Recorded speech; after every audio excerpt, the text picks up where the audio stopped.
Hello friends, James Stevenson wishing a happy 5-year anniversary to Cathie Wood, taking Adam Jonas to the woodshed over his uh, Janus-like forecast, which means two-faced. He put out a bull case and a bear case that have to be seen to be believed, friends. I'll check in on my co-host Loki, who is curled up in bed over there, before I show you my main screen in front of me, where we have this tweet from May 21st, 2019, with Cathie Wood tagging Ark Invest here. Would like to compare notes with Adam Jonas and his team at Morgan Stanley on their concern about EV demand. The concern should be about gas-powered cars. EVs are growing nicely. She was right. Retweeting Ark Invest here with issue number 173 about EV cost versus gas-powered vehicles, etc. With a little thread here I'll read you through. Based on original research, which seems rare on the street these days, the total cost of ownership of a Tesla Model 3 is lower than that of the average gas-powered vehicle, as shown in Ark's Sunday newsletter above. A lot of folks don't believe this when you tell them, but if you do, the 5-year cost of ownership, including fuel and maintenance, etc., and then you divide that by the number of years, you'll find owning a Tesla Model 3 costs less than, in some cases, a Toyota Camry or a Honda Accord, right? As the average price of an EV moves toward and drops below that of gas-powered cars in the next few years, EV demand growth should transition from strong to explosive, which we have seen in the US. Over the past few years, we've seen EVs as a percent of all vehicles sold rise from 1% to 3% to 5% to 7%.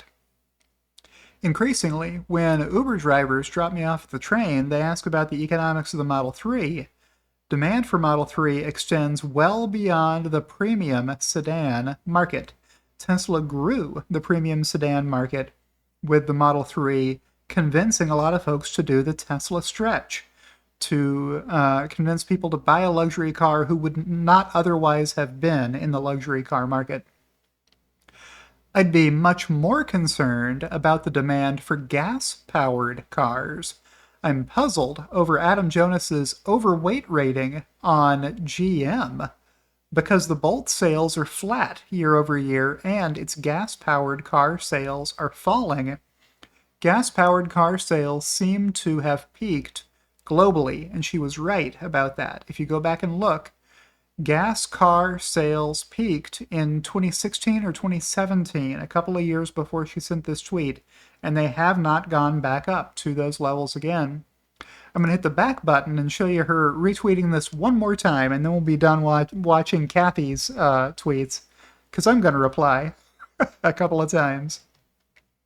Also interesting to note, Jonas cut his worst case price by more than 90%, but left his price target unchanged at $230.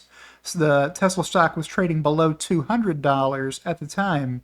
Keep in mind, that's before both stock splits. So you'd have to multiply these numbers by, you'd have to divide these by 15 to translate them into current stock prices. So, I don't know what that is. So $230 divided by 15, call it $15 and change, $15.33. The stock did go lower over the next few weeks, bottoming on June 3rd below $180, so below $12, adjusting for splits, before that was the trough, and it has been higher ever since. Right, Loki? Loki is digging in his bed right now.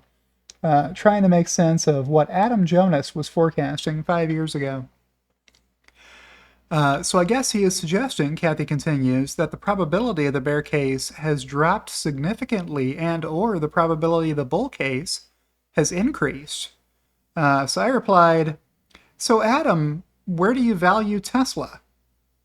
Adam says between $2 billion and $50 billion.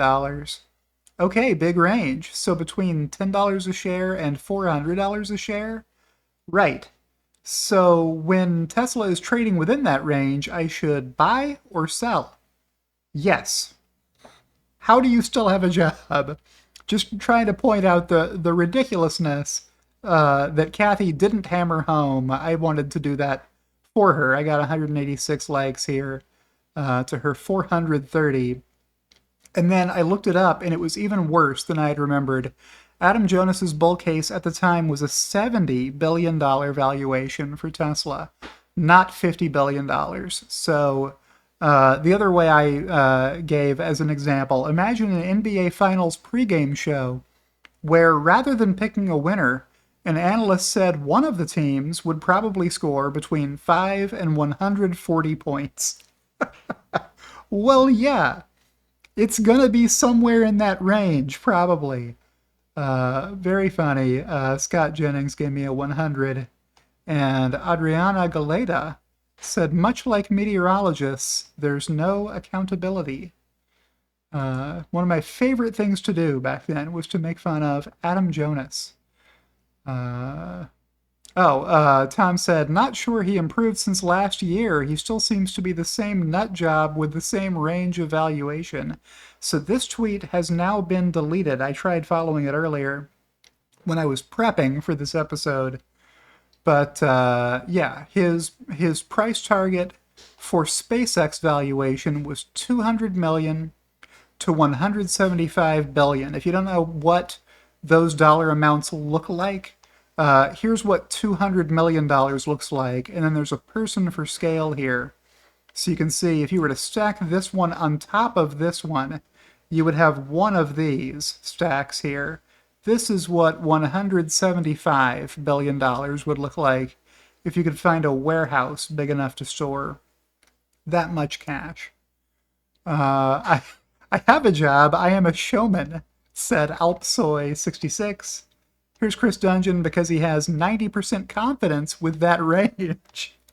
With the face with tears of joy laughing emoji over here. Yeah, if you want to have a 90% confidence range, you have to make the low number crazy low and the high number crazy high. Is Jonas's bull case 400? It was $391 if you did the math on it, which I did at the time. Crazy Adam Jonas with his enormous, laughably, hilariously oversized range between the bear thesis and the bull case. Taken to school appropriately by Cathie Wood at the time, 5 years ago. Happy anniversary, Cathie D. Wood. And with that, we'll check back in with Loki before I remind you to like the video if you liked the video. And to make sure you're subscribed. And a special shout out to my 2 executive producers, Kathy Kitchler and Rebellionaire.com. And I'll see you in the next one.